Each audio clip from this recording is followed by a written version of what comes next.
بسم اللہ الرحمن الرحیم۔ السلام علیکم میری پیاری بہنوں۔ آج میں قرآن شریف کی 35ویں سورت جو کہ سورہ فاطر ہے اس کے ساتھ حاضر ہوئی ہوں۔ سورہ فاطر ایک مکی سورت ہے اور اس کی ٹوٹل 45 آیات ہیں، اور فاطر کے میننگ ہے انگلش میں جسے کہتے ہیں کریٹر، میکر، اور اردو میں اس کو کہیں گے تخلیق کرنے والا یا بنانے والا۔ آج میں اپنی اس ویڈیو میں اس ٹاپک کو لے کر ڈسکشن کروں گی، وہ جھوٹی گواہی کے حوالے سے ہے۔ عموماً یہ بات سنتے ہی دماغ میں یہ پہلا خیال آتا ہے کہ شاید جھوٹی گواہی وہ گواہی کہ جو ایک عدالت میں کھڑی ہو کر کسی گناہ گار یا کسی مجرم کے خلاف دی جائے تو وہ جھوٹی گواہی ہوتی ہے۔ یہ تو خیر صحیح بھی بات ہے، لیکن جھوٹی گواہی وہاں پر بھی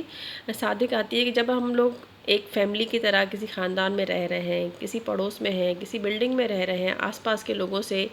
بھی اکثر ایسا ہوتا ہے۔ جیسے میں آپ کو ایک مثال دوں کہ دو لوگ آپس میں لڑے ہوئے ہیں یا ان کے بیچ میں کوئی ناراضگی چل رہی ہے، اب اس میں سے کوئی ایک آپ کا اپنا ہے، ٹھیک ہے، یا آپ کا فیوریٹ ہے، اور آپ اس کے فیور میں آ کر کوئی ایسی بات بول دیں جو دوسرے بندے کے حق میں بہتر نہ ہو، لیکن آپ صرف وہ بات اس لیے کہیں کیونکہ آپ کے اپنے بندے کو صحیح ثابت کرنا ہو، تو وہ جو آپ بات بولیں گی، جھوٹی بات بولیں گی، وہ بھی جھوٹی گواہی کے زمرے میں ہی آتی ہے۔ لوگ عموماً اس چیز پر بالکل بھی یہ احساس نہیں کرتے ہیں کہ یہ کتنا بڑا گناہ ہے کہ ہم صرف اپنے آپ کو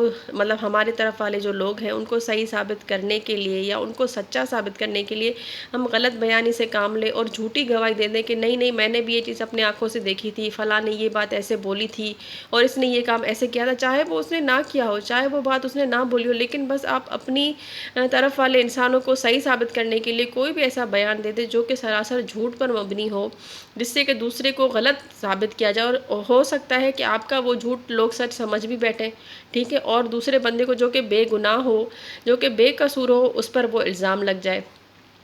تو یہ سوچ جو ہے وہ سراسر اپنے دماغ میں رکھنا بہت بڑا گناہ ہے، اور اس چیز کو یہ سوچ کر بھی کرنا کہ یہ تو چھوٹا سا گناہ ہے، اس میں کوئی ایسی بڑی بات نہیں ہے، یہ تو مصلحت تھی، یہ وقت کا تقاضا تھا، لوگ اس چیز کو ایسے بھی لیتے ہیں، ٹھیک ہے نا، کہ مقصد ہے کوئی ماں اپنی بیٹی کو دیکھے گی اور اگر پڑوس کے کسی بچے نے کچھ غلط کیا تو ماں یہ سوچے گی کہ میں اپنی بیٹی کا سائڈ لوں، چاہے مجھے جھوٹی گواہی دینی پڑے، چاہے مجھے جھوٹی قسم کھانی پڑے، کیونکہ وہ میری بیٹی ہے۔ یا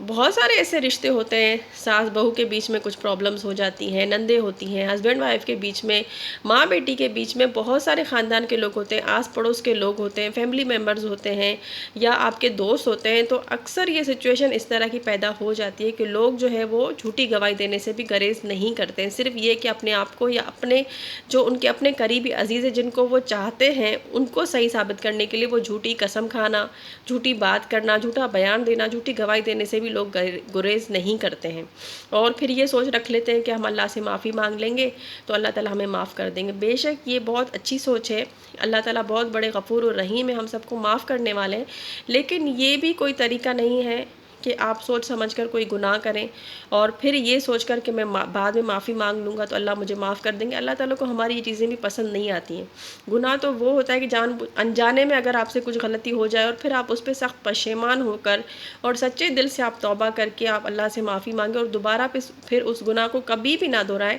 تو آپ کو یقیناً اللہ تعالیٰ معاف کر دیں گے۔ خیر معاف کرنے والی ذات اللہ تعالیٰ کی، اللہ تعالیٰ تو بڑے سے بڑے گناہ بھی معاف کر دیتے، لیکن بہرحال ہم لوگوں کو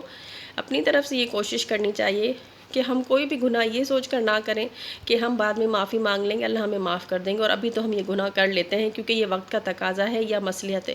کیونکہ دیکھیں ہمارے اللہ تعالیٰ کو سب پتہ ہے کون سچ ہے کون صحیح، ان سے تو کوئی بات چھپی نہیں ہے نا۔ اس وقت ہمیں صرف یہ چیز دیکھنی چاہیے کہ ہمیں انصاف سے کام لینا چاہیے، چاہے ہمارے اپنا بھی کوئی غلط ثابت ہو رہا ہے تو ہمیں اس کے لیے بھی وہ بات کرنی چاہیے کہ بھائی ٹھیک ہے، میں مانتا ہوں کہ میرے اس اپنے سے یہ غلطی ہوئی ہے، اب یہ اپنے سچے دل سے آپ سے معافی مانگے اور آپ اس کو معاف کر دیں۔ یقین کریں وہ جو سچویشن ہوگی نا وہ آپ کے حق میں بہتر بھی ہوگی، اللہ کی نظر میں بھی آپ سرخرو ہوں گے، اور سب سے بڑھ کر اللہ کی طرف سے خود ہی آپ کو مدد بھی ملے گی۔ لیکن لوگ یہ سوچ نہ رکھتے ہوئے جھوٹی گواہیاں دینا، جھوٹے ثبوت پیش کر لینا اور جھوٹے بیان دینا، اور صرف اپنے آپ کو سچ ثابت کرنے کے لیے یا جو اپنے قریبی ہیں ان کو صحیح ثابت کرنے کے لیے، اور اس چکر میں آپ دیکھیں کہ جو واقعی میں دوسرا جو بندہ جو سچا ہے، جس کے خلاف آپ نے جھوٹی بات بول دی، اس کے زندگی میں اس سے کتنا برا اثر ہو سکتا ہے وہ شاید اندازہ بھی نہیں لگا سکتے۔ کئی بار ایسا ہوتا ہے نا، ہمیں پتہ بھی نہیں چلتا کہ ہم نے تو ایک جھوٹی بات کسی انسان کے لیے بول دی صرف اپنے بندے کو صحیح ثابت کرنے کے لیے، لیکن دوسرے کی زندگی میں ہم نے کیا زہر گھول دیا، اس کی زندگی ہم نے کیسے برباد کر دی، اس کا شاید ہم لوگ اندازہ بھی نہیں کر سکتے، اس کو ہم شاید سوچ بھی نہیں سکتے کہ ہم نے کتنا بڑا ہم سے گناہ سرزد ہو گیا ہے۔ تو بس اپنی چھوٹی چھوٹی